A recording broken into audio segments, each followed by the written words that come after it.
Fala pessoal, tudo bem com vocês? Sejam mais uma vez bem-vindos ao meu canal. Desde já eu peço que você se inscreva, ative o sininho para receber as notificações e espalhe esse vídeo para o máximo de pessoas que você puder. Assim você me ajuda a continuar o trabalho aqui com esse canal aqui no YouTube. E esse vídeo aqui é meio improvisado porque eu estava aqui lendo a Bíblia e estava refletindo bastante sobre a vida de Saul. Estava lendo aqui 1 Samuel, primeiro livro de Samuel, capítulo 15, que conta sobre a rejeição de Saul como rei de Israel, sabe? E uma coisa que eu estava reparando aqui é que Deus deu uma ordem direta para Saul, né, que era destruir os amalequitas, né?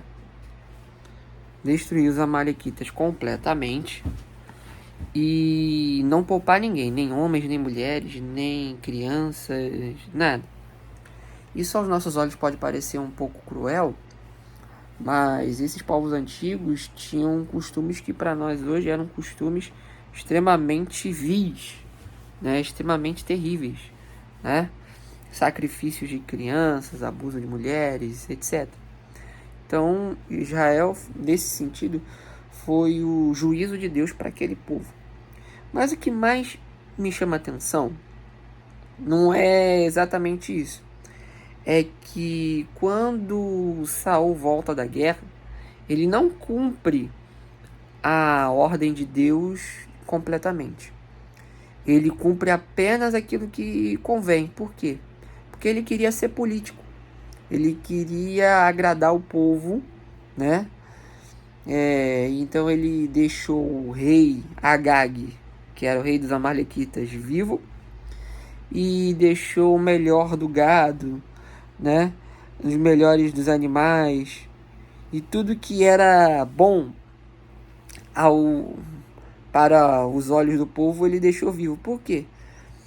Se a gente olhar nos capítulos anteriores, Saul, quando ele foi entronizado rei, ele tinha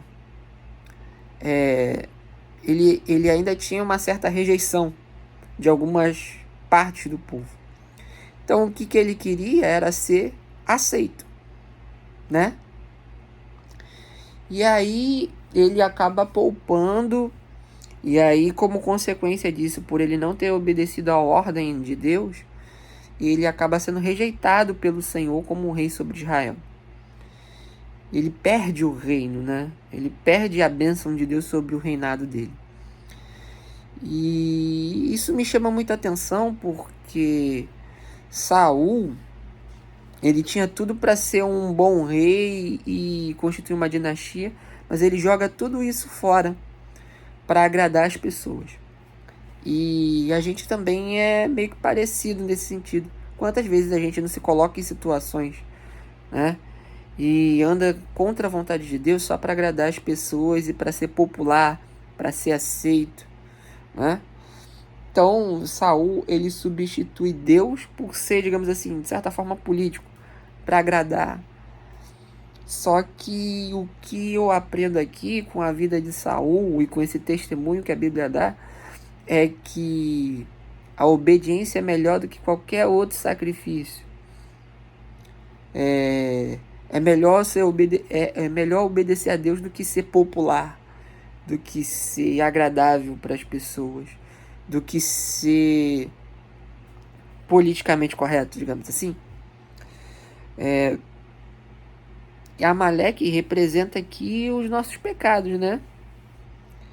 E os nossos pecados, as nossas iniquidades, né? Se Amaleque não for destruído, né? É Amaleque que vai nos destruir. Se a gente não lutar contra o pecado, é o pecado que vai destruir a gente. E por ser as coisas de Amaleque agradáveis aos olhos dos homens, Saul acaba perdendo o trono, né? Perdendo a bênção de Deus sobre o seu governo. E coisa ruim é a gente governar a vida sem Deus. Se Deus não estiver presente, não estiver governando a nossa vida, a gente entra numa espiral de decadência e é um abismo chamando outro abismo.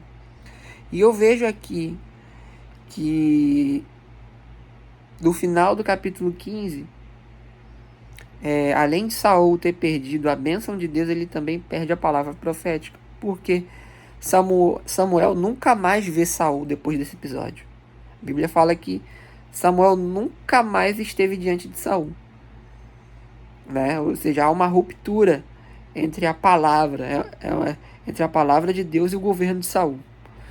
O governo de Saul acaba se constituindo inimigo de Deus, porque não se propôs a fazer a vontade de Deus. E isso é uma coisa muito triste mesmo, pelo fato de que Saul ele foi escolhido para ser rei por Deus, mas o próprio Saul acabou jogando fora aquilo que Deus tinha para ele. Mas ao mesmo tempo, eu penso o seguinte: Saul ele foi escolhido em um contexto em que o povo pediu para si um rei, como as outras nações. E aí, quando a gente entrar no capítulo 16, a gente vai ver a unção de Davi, que versículos antes, acho que no capítulo anterior, Deus fala que já escolheu um rei segundo o seu coração. Agora haverá um rei segundo o coração de Deus sobre Israel. Então, o que eu entendo a partir daqui? Eu entendo que Saul, apesar de ele ser escolhido por Deus, ele fazia as coisas segundo o seu próprio coração. Mas Deus, ele quer homens e mulheres que sejam segundo o coração dele, segundo o coração de Deus. Então, que nesse dia de hoje a gente possa ser como Davi, ser segundo o coração de Deus, submisso à vontade de Deus e disposto a ouvir, e não apenas ouvir, mas a obedecer a sua palavra. Amém? Que Deus abençoe vocês. Se inscreva no canal, compartilhe esse vídeo com o máximo de pessoas que você puder. Se você me ajuda esse canal a crescer, tá bom? Deus abençoe vocês e até a próxima. Tchau!